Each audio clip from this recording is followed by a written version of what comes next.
Comenzamos.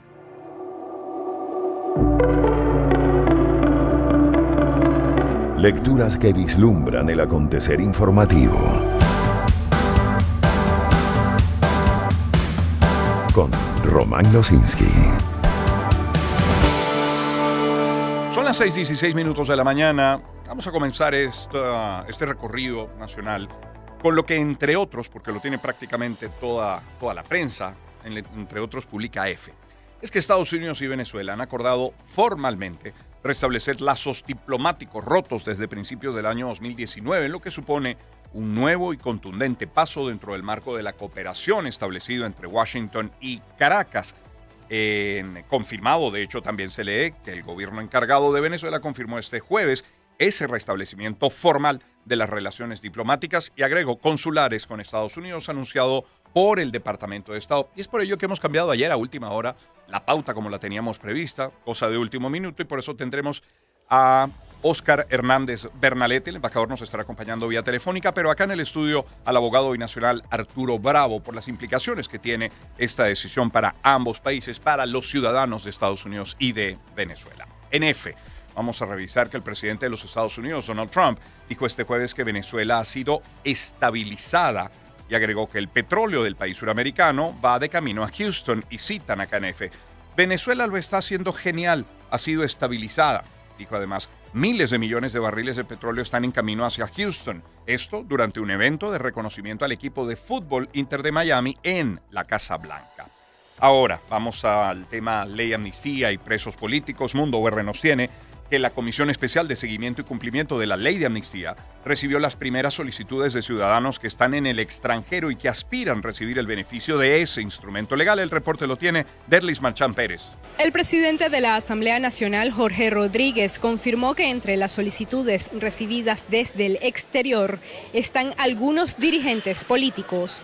Jueves, 4:15 de la tarde. Hemos ordenado a la Comisión de Seguimiento de la Ley de Amnistía que empiece a atender cualquier caso que provenga del extranjero, cualquier político o política venezolana que en el marco o en la intención de regresar al país y hacer política en Venezuela pueda ser atendido su caso a través de la Comisión de Seguimiento. El diputado Jorge Rodríguez indicó que los venezolanos radicados en Estados Unidos bajo el estatus de TPS también pueden adherirse a la ley de amnistía. Hay muchas personas que solicitaron una cosa llamada TFP en los Estados Unidos de América y muchas personas asesoradas por abogados inescrupulosos solicitaban el asilo político en los Estados Unidos. Esas personas de manera falsa aludían que eran perseguidos políticos en Venezuela y casi de manera automática se les entregaba en el pasado el TFP. Bueno, esas personas, como son candidatas a un asilo político, perfectamente pueden hacer una solicitud a través de la ley de amnistía si su intención es volver. El presidente del Parlamento aseguró que el Poder Legislativo trabaja con celeridad en la reforma de códigos sociales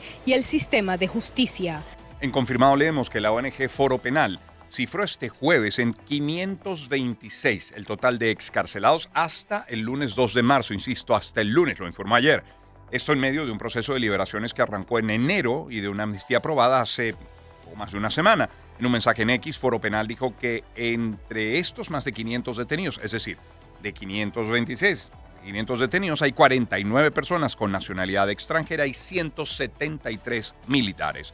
Por cierto que familiares de detenidos por motivos políticos exigieron este jueves el cumplimiento de la ley de amnistía, cuando se cumplen, ahora sí, 15 días desde que el Parlamento aprobó ese instrumento jurídico, lo tiene F.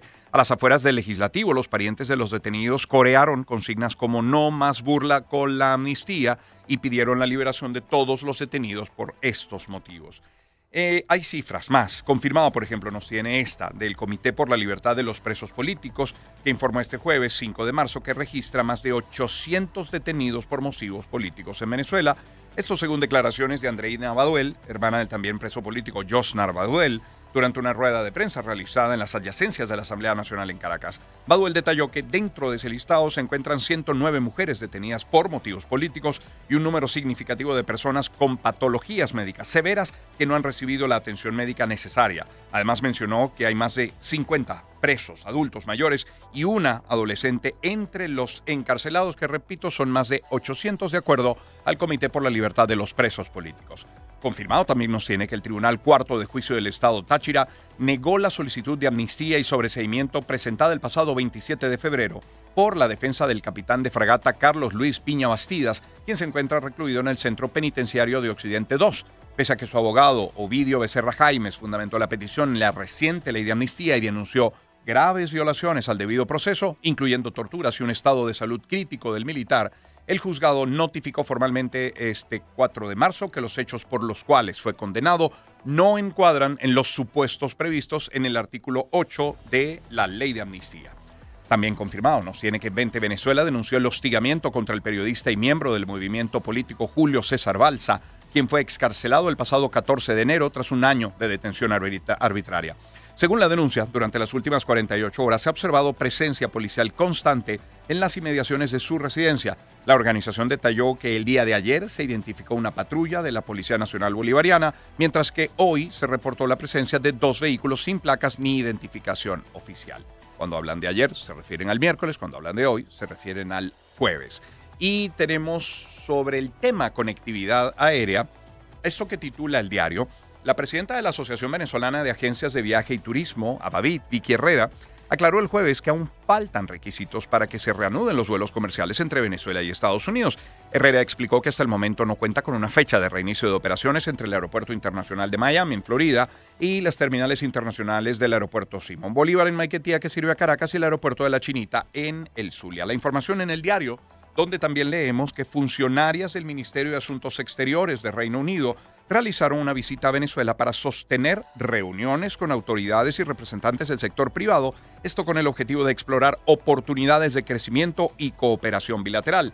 La delegación estuvo encabezada por la directora para las Américas del Foreign Office, Harriet Thompson, junto con la subdirectora para América Latina, Catherine O'Neill Obe. Por cierto que, ya que mencionamos algunos de los titulares destacados el día de hoy y que vamos a tratar en el programa, en minutos estaremos conversando con quien fue presidente ejecutivo de la Asociación de Líneas Aéreas de Venezuela, Humberto Figuera, para saber más allá del anuncio que se hizo sobre American Airlines que puede venir en las próximas semanas o meses. También estaremos conversando con el embajador Oscar Hernández Bernalete y con el abogado binacional Arturo Bravo sobre el tema de las relaciones bilaterales entre Estados Unidos y Venezuela. Tendremos, me permito adelantarnos, nuestra agenda cultural a eso de las 7:40 de la mañana y un programa muy especial hacia la última hora, hacia las 8 de la mañana, un programa dedicado a nuestro llano. Pasamos a otro tema. Economía. En Mundo UR leemos que antes de partir a Estados Unidos, el secretario de Interior norteamericano, Doug Burgum, sostuvo un encuentro con la prensa en la rampa 4 de Maiquetía. En su declaración calificó como positivos los avances en el área de minería entre Venezuela y Estados Unidos. El reporte lo tiene Mardoley Prin. El alto funcionario estadounidense, que es el tercero que visita el país desde principio de año, ha hecho un balance positivo de su visita de 48 horas. Señaló que está muy pendiente de lo que va a ser la reforma de la ley de minas, ve con buenos ojos la reforma de la ley de hidrocarburos y considera que hay voluntad para poder hacer este trabajo conjunto y lo que va a ser la inversión, ya no solo en el área de hidrocarburos y energía, sino también de minerales. Ha hecho especial énfasis en lo que ha sido el nombramiento de los minerales raros, que son usados en el área de la tecnología y que Venezuela también posee. Señala que esto le permitiría formar parte de lo que es ese mundo tecnológico que se lleva a cabo actualmente y que China lidera. También ha dicho que las reformas van a permitir agilizar los trámites para las inversiones extranjeras, que están muy pendientes, estas 2 docenas de empresas estadounidenses que le han acompañado en esta visita. Muchas de ellas ya han trabajado anteriormente en el país y eso lo consideran positivo, pues ya han estado en el campo, por así decirlo, y saben cómo poder trabajar en suelo venezolano. No ha especificado si en efecto se van a concretar todas estas 20 empresas acá en el país, y él hablaba que eran miles de millones de dólares los que podrían transformarse si se concretaban estos acuerdos bilaterales. No dio detalles de cómo fue su recorrido acá en Venezuela luego de la mesa de trabajo en Miraflores, aunque se dice que estuvo visitando el estado Bolívar y la zona minera. Sobre minería, 2 titulares más. Uno de confirmado nos tiene que la Asamblea Nacional ya se encuentra en proceso de revisión de la ley de minas para reformarla de manera urgente, según informó este jueves el jefe del Parlamento, Jorge Rodríguez. En declaraciones previas a la sesión ordinaria del Legislativo, Rodríguez indicó que la normativa será reformada lo más pronto posible, cita textual, sin especificar cuándo tienen previsto comenzar ese proceso. Y en Axios leemos que funcionarios del gobierno de Estados Unidos negocian con la compañía minera estatal de Venezuela, Minerven, un acuerdo multimillonario para vender hasta una tonelada de oro destinada al mercado estadounidense, valorada en unos 165 millones de dólares. El acuerdo de oro requeriría que Minerven suministre entre 650 y 1,000 kilos de barras de oro, DOR, al comerciante de materias primas Trafigura, que será el encargado de transportar el oro a las refinerías estadounidenses. Y bueno, tenemos también en Mundo UR que el gobierno venezolano firmó un acuerdo con la petrolera internacional Shell. Escuchemos el reporte de Daniela Rojas. La presidenta encargada, Delcy Rodríguez, afirmó que la alianza suscrita con la petrolera británica permite poner en marcha la nueva ley de hidrocarburos. El acuerdo se produjo al término del segundo encuentro con el secretario de Interior de Estados Unidos, Doug Burgum. Delcy Rodríguez, presidenta encargada. Me hace muy feliz tener a las empresas venezolanas vinculándose en la agenda energética y de minería a nivel internacional. Eso significará también más empleo para nuestros trabajadores, para nuestras trabajadoras, y ratifique al presidente Trump toda nuestra disposición a seguir construyendo esta agenda diplomática y de cooperación entre nuestros países. Por su parte, el secretario de Interior de Estados Unidos felicitó a Rodríguez por el trabajo que ha hecho durante estos meses. Doug Burgum, secretario de Interior norteamericano. Trabajo que usted y su hermano han realizado, señora presidenta, para la aprobación de la ley de hidrocarburos, ha enviado una señal para todo el mundo indicando que Venezuela está abierta de nuevo para hacer negocios. Y es por eso que el día de hoy, como lo hemos presenciado con estas firmas, es el inicio de muchas transacciones de negocios importantes. Rodríguez y Burgum estuvieron acompañados de sus delegaciones, entre ellos la encargada de negocios estadounidense Laura Dogu y el representante diplomático de Venezuela ante el país norteamericano Félix Plasencia. Y en Reuters leemos que el director general de la empresa petrolera colombiana Ecopetrol, Ricardo Roa, indicó que planea visitar su plan de inversión en el mes de abril. Planea revisar, su plan de inversión, si los precios del petróleo continúan subiendo tras la guerra de Estados Unidos e Israel contra Irán. Acotó que la compañía energética neogranadina colombiana está considerando oportunidades con Venezuela. Además, enfatizó que solicitó nuevamente a la Oficina de Control de Activos Extranjeros del Departamento del Tesoro de Estados Unidos que levante las restricciones a las negociaciones con Venezuela. Y en Banca y Negocios encontramos que precisamente la OFAC, el Departamento del Tesoro de los Estados Unidos, este jueves 26 sacó de su lista de sancionados a la empresa naviera Arctic Voyager Incorporated y al buque petrolero Kiara M. Según publicó la institución en su página web, la compañía está registrada en las Islas Marshall y fue constituida el 8 de noviembre del año 2004. El diario nos tiene que la organización Transparencia Venezuela advirtió este jueves que al menos 9 buques petroleros bajo sanciones de Estados Unidos continúan operando en terminales de costas de Venezuela. Según este seguimiento difundido por la ONG, estas embarcaciones mantienen actividad en las instalaciones como el complejo de Jose, la refinería de Amuay, en los estados Anzoátegui y Falcón. Y en Banca y Negocios encontramos que entre el cúmulo de observaciones que realizó Fedecámaras al proyecto de ley orgánica para la protección de derechos socioeconómicos, actualmente pendiente de su segunda discusión en la Asamblea Nacional, destaca la propuesta de limitar la competencia de controlar los precios de bienes y servicios esenciales a un periodo de 60 días, prorrogable por un lapso similar. El artículo 49 del proyecto de ley, aprobado en primera discusión, señala que el Estado se reserva la competencia de establecer precios de bienes y servicios priorizados cuando surjan circunstancias extraordinarias que afecten gravemente el bienestar de la población y el derecho de las personas a acceder a bienes y servicios de calidad. La redacción, según Fedecámaras, sugiere que esa facultad puede ejercerse por un periodo indefinido y en ese sentido Fedecámaras apunta que este tipo de medidas excepcionales deberían también contar con un límite temporal. Pasemos al agro. Banca y Negocios nos tiene que los costos de insumos agrarios para la siembra de arroz en el país afectan la producción del cereal, lo indicó Rafael Mesa, director de la Asociación de Productores Agropecuarios de Guárico. Destacó que se trata de una crisis en la cual los agroproductores pagan hasta 60% más del precio por estos insumos. Y en Mundo UR encontramos que autoridades de Trujillo reportan crecimiento de la producción agrícola en los primeros 2 meses del año. Hay un reporte de Alexander González. El director de Desarrollo Agroecológico del Estado Trujillo, Carlos Gil, informó que el Estado se posiciona como el primer productor de fresa y piña del país, el segundo en la producción de plátanos y bananos, el tercer generador de café y el sexto en la producción de frutas en general. El funcionario indicó que el municipio de Urdaneta genera 580 toneladas diarias de productos hortícolas agrícolas. Al sumar la producción de los municipios Boconó y Urdaneta, la cifra se sitúa en 800 toneladas al día. No es Valera, no es Trujillo, es el campo, es el que produce, el que mueve la economía de Trujillo. Y ahí Urdaneta se destaca porque es el PBI mayor del estado de Trujillo, el Producto Interno Bruto, es el de Urdaneta. El vocero gubernamental informó que el Ministerio de Planificación y el Ministerio de Agricultura incluyeron esta zona de alta producción agrícola de Urdaneta, Boconó y Valera en una región hortícola para la ejecución de proyectos especiales. Salud. En confirmado leemos que la ministra de Salud informó que más de 10.000 personas podrían ser beneficiadas inicialmente con el convenio que se estableció con las aseguradoras públicas y las clínicas privadas para atender las necesidades quirúrgicas de la población. Sucesos.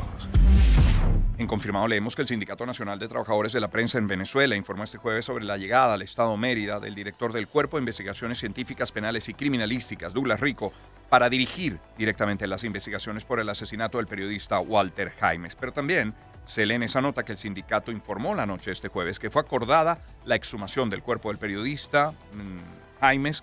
Esto de acuerdo con el reporte difundido por el gremio a través de su cuenta en la red social X. Son las 6:32 de la mañana, unos segundos de este muy buen tema. Andrew Donalds con Michelle. Encuentro de generaciones. Éxitos. Caracas, Valencia, Maracay, Puerto La Cruz, Puerto Ordaz, Barquisimeto, El Vigía, Mérida, Táchira, Margarita, Maracaibo, Maturín. Guarenas, Guatire. Éxitos. Sonidos en primera fila.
si eso aplica para todo. Por eso en tu cocina no puede faltar el aceite por tu mesa, 100% puro de soya y hecho con orgullo por manos venezolanas. Un aceite que no cambia el sabor de tus comidas, sino absorbe el sabor de los alimentos. Por tu mesa es tu aliado en la cocina. Si buscas un aceite de calidad y a buen precio, busca tu aceite por tu mesa. Por tu mesa es calidad en tu mesa. @portumesaVE. Y ahorra en tus compras de Amazon, eBay, Zappos, Temu con el casillero internacional Zoom, porque disfrutas de 7% de ahorro en tus compras y recibes tus paquetes desde el exterior de la manera más segura. Solo necesitas registrarte en casilleros.zoom.red. Disfruta de la tranquilidad de estar en las mejores manos porque nadie lo hace mejor que Zoom. Y a ver, hay algunas empresas que hablan del origen como si fuera algo menos importante, como una frase bonita. Hay otras para las que el origen es estructura. El Grupo San Simón nace y opera con fuerza en el sur del lago y desde ahí construye una cadena completa, desde el campo hasta los procesos que permiten llevar alimentos con consistencia a muchas ciudades del país. Es este mensaje de Grupo San Simón. Y a ver, toma el control, conéctate con Digitel, llévate tu línea gratis 422 con el número que prefieras y volte al recargar y activar tu plan inteligente Plus de 6, 12 o 30 gigas con redes sociales incluidas. Actívala en la aplicación de Digitel, agentes y centros de atención. Promoción autorizada por la Sunde del 15 de enero al 9 de abril del año 2026. Cierro hablándoles de Grupo Leti. Es que hay que sacar lo que nos molesta afuera y hacer que las cosas fluyan. Por eso está Fluvirin, de Grupo Leti, un jarabe expectorante a base de extracto de Hedera helix que ayuda a diluir las secreciones bronquiales para aliviar la tos y las afecciones broncopulmonares. Fluvirin de Grupo Leti, siempre pendiente de tu bienestar para sacar lo molesto hacia afuera y dejar sensación de alivio. Grupo Leti, porque tu salud nos importa, nuestro compromiso es mayor por ti. Amaneceres que escriben historias. Con Román Losinski. Por Éxitos. Planeta de Naciones. Internacionales. A ver, pues nos obliga todavía a comenzar el recorrido internacional en Oriente Medio. Por ejemplo, AFP nos tiene que el número de personas que han muerto en los ataques de Israel y Estados Unidos contra Irán desde el sábado sube ya a 1.230, según informó el jueves la Fundación de los Mártires y Asuntos de los Veteranos del país persa, de Irán. Eso en AFP. En Europa Press leemos que el presidente Trump, el presidente de Estados Unidos, ha asegurado este jueves que en solo 3 días han sido hundidos 24 barcos iraníes dentro de la ofensiva conjunta iniciada con Israel el 28 de febrero. El magnate republicano aseguró además que las autoridades iraníes están llamándole para intentar parar los ataques contra su territorio. Mientras el ejército israelí bombardeó 40 puntos de Teherán este jueves por la mañana en la 12ª oleada de ataques lanzados desde que el sábado comenzó la guerra conjunta con Estados Unidos. Ese último en F. Ahora, hablemos también de la tensión en el Líbano y de lo que está ocurriendo en la región. Associated Press nos tiene que el pánico inundó Beirut este jueves tras un llamamiento sin precedentes de Israel para evacuar los suburbios del sur de la capital libanesa en previsión de bombardeos contra este bastión de Hezbollah. Por su parte, el ministro de Finanzas de Israel advirtió a residentes en Beirut que se enfrentarán a una devastación similar a la de Gaza. Estamos en la frontera norte después de que el ejército diera instrucciones a todos los residentes de Dahiyeh de evacuar. Querían traer el infierno sobre nosotros, se lo han traído ustedes mismos. Dahiyeh se verá como Han Yunis. Nuestros residentes del norte vivirán en paz, tranquilidad y seguridad. El ejército de Israel anunció que empezó a atacar la noche de este jueves infraestructura del grupo chií libanés Hezbollah en la zona de Dahiye, en los barrios periféricos del sur de Beirut. Y en el país leemos que los ataques lanzados por Irán en respuesta a la ofensiva iniciada por Estados Unidos e Israel han alcanzado ya 13 países. Israel, Qatar, Arabia Saudí, Turquía, Irak, Emiratos Árabes Unidos, Omán, Kuwait, Jordania, Chipre, Bahrein, Siria y Azerbaiyán. Sobre el terreno, el jefe de Estado Mayor de las Fuerzas Armadas israelíes ha anunciado el inicio de una nueva fase contra Irán. Mientras, el presidente francés Emmanuel Macron anunció un plan para acabar con las actividades militares de Hezbollah al tiempo que prometió el envío de ayuda militar al ejército libanés. Por cierto, que principales líderes de Irak rechazaron los recientes ataques contra ciudades del país y contra la región semiautónoma de Kurdistán iraquí, catalogándolos de violación a su soberanía nacional. También encontramos, por ejemplo, en Europa Press que el ministro de Exteriores de Irán aseguró que el país no ha procedido al cierre del estrecho de Hormuz, una de las principales rutas comerciales de combustible del mundo, y recalcó que de momento no existe intención de hacerlo. Ahora, un dron tipo Shahed en la madrugada del lunes alcanzó la base real Fuerza Británica Aérea, la de Akrotiri en Chipre, y no fue lanzado desde Irán, según confirmó el gobierno británico. En Europa Press leemos que Chipre ha decidido suspender todas las reuniones previstas en la isla durante el mes de marzo, dentro del marco de la presidencia de turno de la Unión Europea, que asume este semestre, debido a la situación de inestabilidad e interrupciones de tráfico aéreo que se está dando como consecuencia de la guerra en Oriente Próximo. Y bueno, ¿qué espacio tiene la política y la diplomacia? Bueno, AFP nos tiene por una parte que el presidente Donald Trump sostuvo que debe tener voz en la elección del próximo líder supremo de Irán, después de la muerte de Ali Khamenei en la reciente operación conjunta. El hijo de Khamenei es inaceptable, dijo en alusión a Mojtaba Khamenei. Luego, en F leemos que el portavoz del Kremlin, Dmitry Peskov, afirmó este jueves que el conflicto en torno a Irán no es su guerra y cree que debería mirar por su propio beneficio, por muy cínico que pueda parecer. Esa es una cita textual. Cierro con ABC, donde leemos que el presidente de Israel, Isaac Herzog, afirmó este jueves que España está jugando un juego extraño e incomprensible en la guerra contra Irán y le acusó de incumplir su papel como miembro de la OTAN y de la Unión Europea. Luego vamos a retomar estos titulares internacionales, pero permítame abrir paréntesis para volver a una de las dos noticias importantes de los últimos días. Esta tiene que ver con conectividad. Ayer, por ejemplo, leemos en titulares que el Departamento de Transporte de Estados Unidos autorizaba a American Airlines a iniciar vuelos hacia y desde Venezuela. Y en la conversación que tuvimos sobre el tema con Enrique Perrella, nos comentaba él que ya se ven pasos en el aeropuerto, como por ejemplo trabajos en la pista, como entrenamiento a personal del INAC y algunos otros también. Ahora, hablamos de una aerolínea, hablamos de American Airlines, pero no, salvo esa conversación con Enrique, no se ha hablado de otras.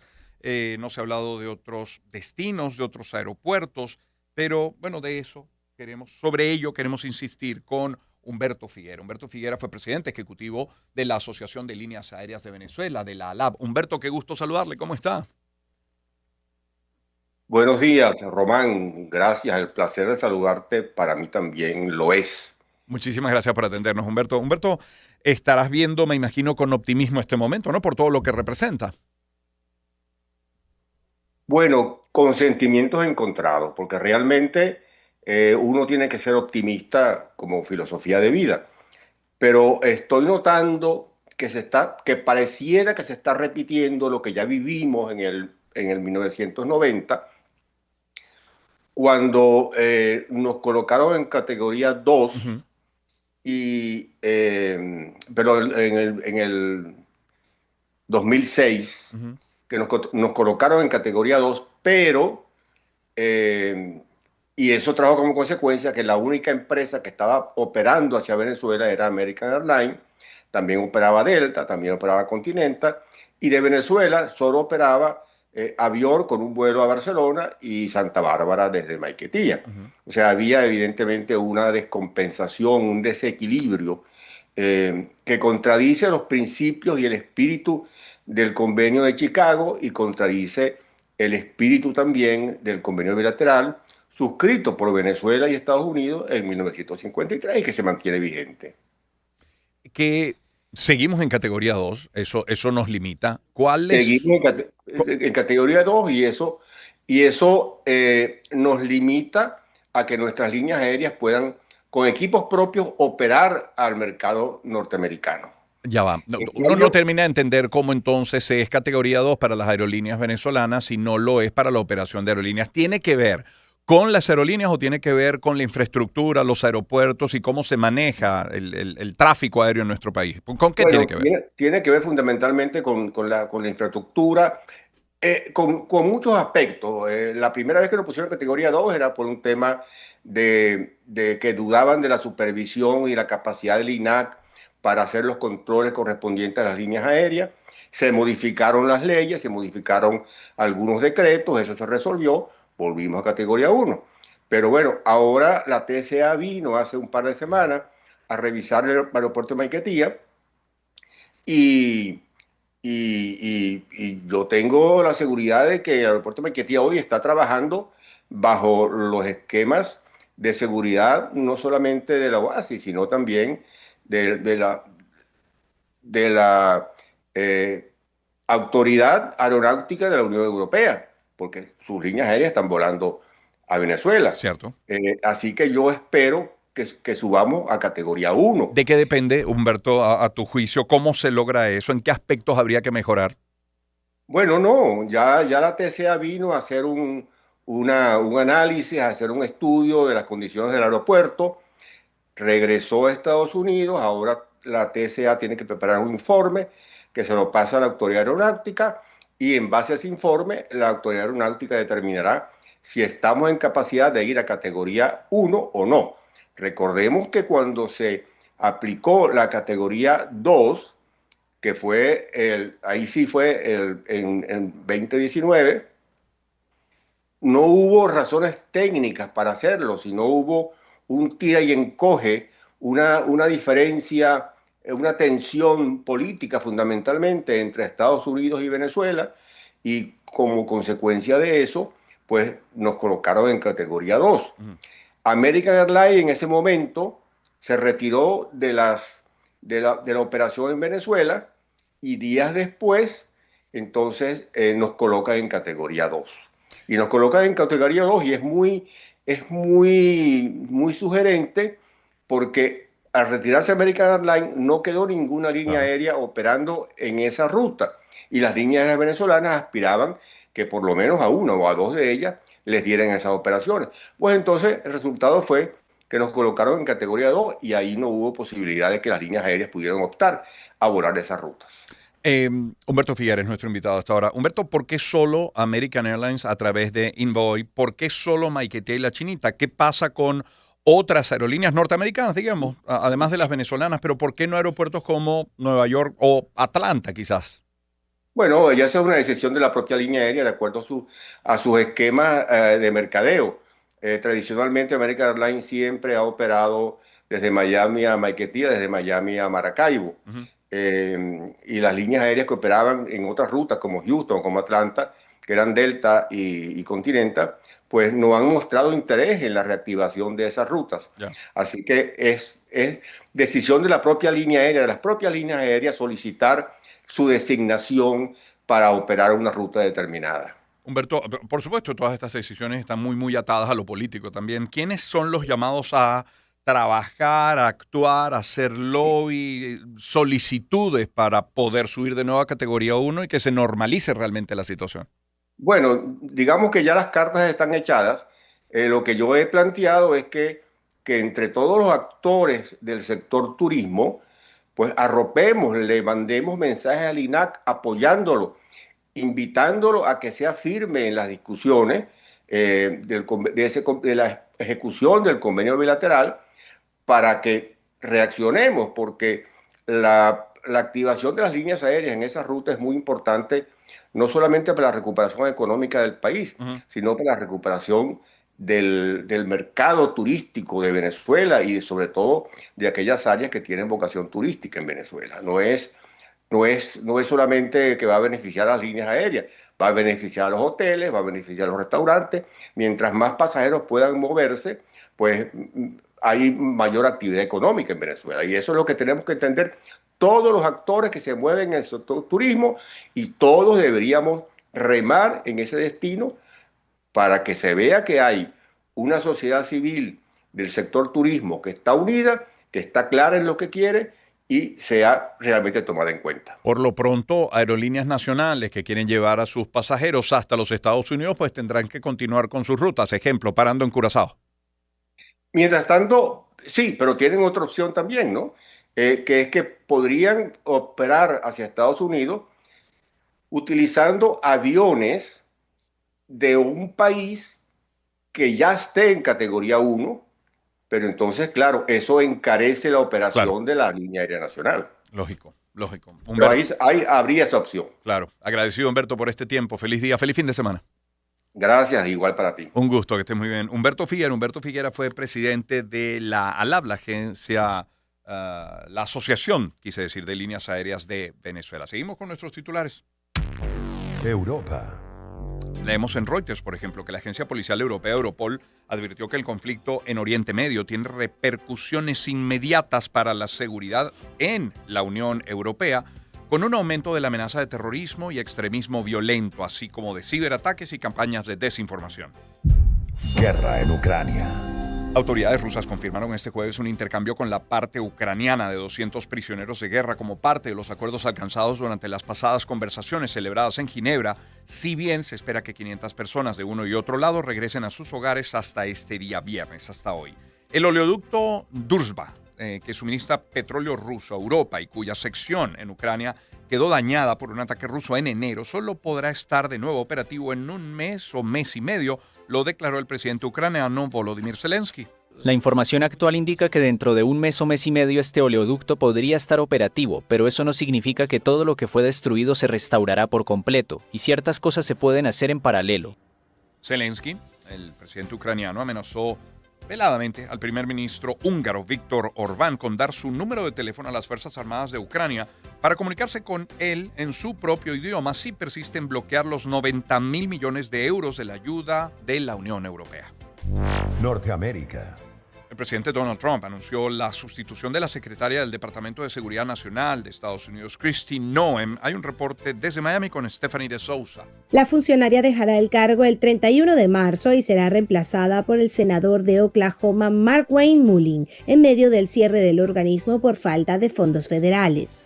La decisión se produce en un contexto de parálisis de funciones del Departamento de Seguridad Nacional tras no aprobarse el presupuesto necesario para su funcionamiento. Trump adelantó que Mullin asumirá el liderazgo del departamento en un momento crítico marcado por las tensiones políticas en Washington en torno a la financiación del gobierno federal, lo que ha provocado el cierre temporal de varias agencias. Tras su salida del gabinete, Trump anunció que Noem pasará a ocupar un nuevo puesto como enviada especial para el denominado Escudo de las Américas, una iniciativa de seguridad nacional que será presentada oficialmente en Florida y que estará enfocada en la cooperación hemisférica en materia de seguridad. La designación de Mullin representa uno de los cambios más relevantes en el gabinete durante el segundo mandato de Trump y se produce en un momento de fuertes tensiones políticas en Washington, tanto por la financiación del gobierno como por el rumbo de la política migratoria. El presidente de Estados Unidos dijo que la caída del régimen cubano sería la cereza del pastel durante una entrevista con el medio digital Político, donde agregó que su administración está en contacto ya con el gobierno de Cuba. IEF sostiene que el secretario de Guerra de Estados Unidos, Pete Hegseth, advirtió a los gobiernos de Latinoamérica que Washington está listo para lanzar en solitario una ofensiva militar contra los cárteles, por lo que les pidió combatir a los narcoterroristas. Eso en AFP tenemos que Estados Unidos y casi 20 países latinoamericanos y caribeños firmaron este jueves un acuerdo para combatir a los grupos narcoterroristas en la conferencia inaugural de las Américas contra los cárteles en Miami, donde destacó la ausencia de representantes de México, Colombia y Brasil. Sudamérica. Entre tanto, Estados Unidos y Ecuador inician operaciones militares conjuntas contra el narcotráfico. Desde Quito, el reporte lo tiene Estefanía Chaparro. Las Fuerzas Armadas de ambos países comenzaron maniobras coordinadas contra organizaciones dedicadas al tráfico de drogas, calificadas como terroristas por autoridades de seguridad. El anuncio fue realizado por el United States Southern Command y confirmado por el Ministerio de Defensa ecuatoriano. Las acciones se desarrollan en el marco de la cooperación bilateral en seguridad y busca fortalecer la capacidad operativa de Ecuador frente a estructuras criminales transnacionales. La estrategia contempla intercambio de inteligencia, asesoría táctica y apoyo logístico, además de operaciones conjuntas en zonas consideradas estratégicas. Aunque no se han revelado detalles específicos sobre ubicación ni números de efectivos, las autoridades señalaron que el objetivo es afectar las rutas de almacenamiento y salida de droga, así como los circuitos financieros que sostienen a estas organizaciones. El presidente Daniel Noboa sostuvo que la cooperación internacional es clave en esta etapa del conflicto interno declarado contra el crimen organizado. Añadió que el país enfrenta redes con conexiones internacionales y capacidad de operar desde puertos y corredores fronterizos. Y este domingo, 8 de marzo, el próximo domingo, en 2 días, pasado mañana, Colombia celebrará las elecciones legislativas y una consulta interpartidista para definir los candidatos presidenciales que competirán en la primera vuelta de mayo. Oscar Pineda tiene la información. Más de 3.000 candidatos aspiran a obtener una curul en el Congreso de Colombia para el periodo 2026-2030. Este organismo está compuesto por 2 cámaras, la Cámara de Representantes con 183 escaños y el Senado con 102 escaños, más una curul adicional que se otorga al segundo candidato más votado en las presidenciales. En total, más de 41 millones de colombianos están habilitados para votar dentro y fuera del país. En el exterior, las elecciones se realizan desde el lunes 2 de marzo. En Venezuela se instalaron 265 mesas de votación para 177.035 electores. El único documento válido para votar es la cédula de ciudadanía. Para votar al Senado, los colombianos deberán elegir entre el tarjetón azul de la circunscripción nacional y el tarjetón rosado de la circunscripción de comunidades indígenas. Para la Cámara de Representantes habrá 3 tarjetones: el café para la circunscripción territorial, el verde para comunidades indígenas y el gris para comunidades afrodescendientes. Si el elector lo desea, podrá participar en las consultas de precandidatos para las elecciones presidenciales. El proceso de inscripción para participar en estos comicios cerró el 8 de enero. Sin embargo, los colombianos que deseen sufragar en las presidenciales tienen plazo para inscribirse hasta el 31 de marzo de este año. Colombia, que anunció el cierre temporal de sus fronteras. La información la tiene Joyri Sosa. El próximo domingo 8 de marzo serán los comicios tanto a los curules del Senado de Colombia como a la Cámara de Representantes de ese país. Aunque fuera de las fronteras del mismo, el proceso ya inició en los consulados desde el pasado 2 de marzo y serán hasta el día central. Las fronteras del país neogranadino serán cerradas temporalmente durante las elecciones. La hora estuvo en debate para evitar perjudicar al comercio fronterizo. Ya a través de la página de Migración Colombia y las redes de este ente, se dio a conocer que el cierre será desde las 6 de la tarde del día sábado 7 de marzo hasta el día lunes 9 de marzo a las 6 de la mañana, hora Colombia, 7 de la noche y de la mañana respectivamente, hora de Venezuela. Esto implica que no será permitido el paso vehicular particular ni comercial, tampoco el paso peatonal, solo como es costumbre casos excepcionales de carácter humanitario por motivos de salud, por lo que recomiendan tomar las previsiones correspondientes a los ciudadanos que deban ingresar o salir de Colombia. Y de Colombia a Brasil, el derrumbe de una residencia de ancianos en la ciudad de Belo Horizonte, en el sureste de ese país, dejó el jueves casi una decena de muertos mientras los bomberos trabajan en la búsqueda entre los escombros de más desaparecidos. Es una nota de AFP. Una más la tiene Reuters. El primer ministro chino Li Qiang reiteró el compromiso de Pekín con el principio de una sola China y aseguró que el gobierno combatirá las fuerzas secesionistas que promueven la independencia de Taiwán. Este año aplicaremos a fondo el pensamiento de Xi Jinping sobre el fortalecimiento de las Fuerzas Armadas y llevaremos a cabo la estrategia militar para la nueva era.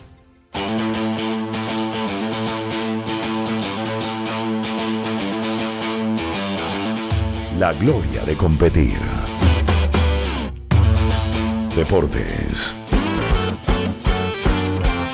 Con Román Losinski. Mire, por una parte, y en fútbol, la UEFA informó este jueves que no está considerando ninguna sede alternativa de la finalísima entre España y Argentina prevista en Lusail, Qatar, para el próximo 27 de marzo, ante la situación generada por el conflicto bélico en Irán, y que la decisión definitiva se tomará a finales de la próxima semana. Por otra parte, la Junta Electoral del Fútbol Club Barcelona ha proclamado a Joan Laporta y Víctor Font como candidatos a las elecciones a la presidencia de la entidad. Gareth Bale, quien fue futbolista de Real Madrid, reveló que jugó toda su carrera con una lesión de espalda y que esta le forzó a que tuviera que retirarse de forma prematura. Colgó las botas a los 33 años después del Mundial de Qatar. Dijo además, no lo compartí en su momento para que no interpretaran que era una excusa. Ahora, el presidente de Estados Unidos, Donald Trump, recibió este jueves en la Casa Blanca al Inter de Miami de Lionel Messi como campeón de la MLS. Afirmó que el argentino es mejor jugador que Pelé, a quien dijo haber visto jugar con el Cosmos de Nueva York. Ahora dijo, mi hijo, eso lo dijo Donald Trump, mi hijo es fan de Lionel Messi y de Cristiano Ronaldo. Al menos 76 personas, entre ellas 25 menores de edad, fueron arrestadas por distintas causas en Asunción, en la capital de Paraguay, durante el operativo de seguridad en el partido de fase preliminar de la Copa Suramericana, en el que Olimpia se impuso 1-0 al Sportivo Trinadense, como lo informó el jueves la Policía Nacional de ese país, repito, de Paraguay.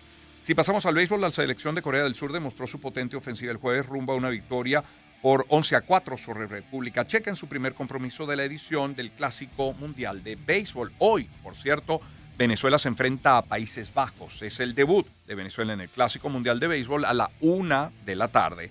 Y mire, en deportes a motor, Fórmula 1, por ejemplo, específicamente, la F1 revela el nuevo procedimiento de salida para el Gran Premio de Australia de este domingo, 8 de marzo. Estrenará un retraso de 5 segundos de presalida para permitir que los pilotos en la parte trasera de la parrilla tengan tiempo adicional para preparar sus nuevas unidades de potencia para el inicio de la carrera. McLaren, el campeón del mundo de Fórmula 1 de McLaren, Lando Norris, dice que el historial de su equipo se desarrollase hasta llegar al frente y ha reforzado su confianza en que la escudería Papaya no estará en desventaja, incluso si no está entre los 2 equipos más rápidos de Melbourne. Pero además leía, además de esos titulares, que Aston Martin podría retirarse del Gran Premio de Australia, optará por retirarse post vuelta de formación. Es una noticia que está circulando también en medios especializados. Y Venezuela, insisto, debutará este martes en el Clásico Mundial contra Países Bajos, 1 de la tarde, 7:02. Escuchemos a Will to Power, Baby, I Love Your Way. Encuentro de generaciones. Éxitos. Caracas, Valencia, Maracay, Puerto La Cruz,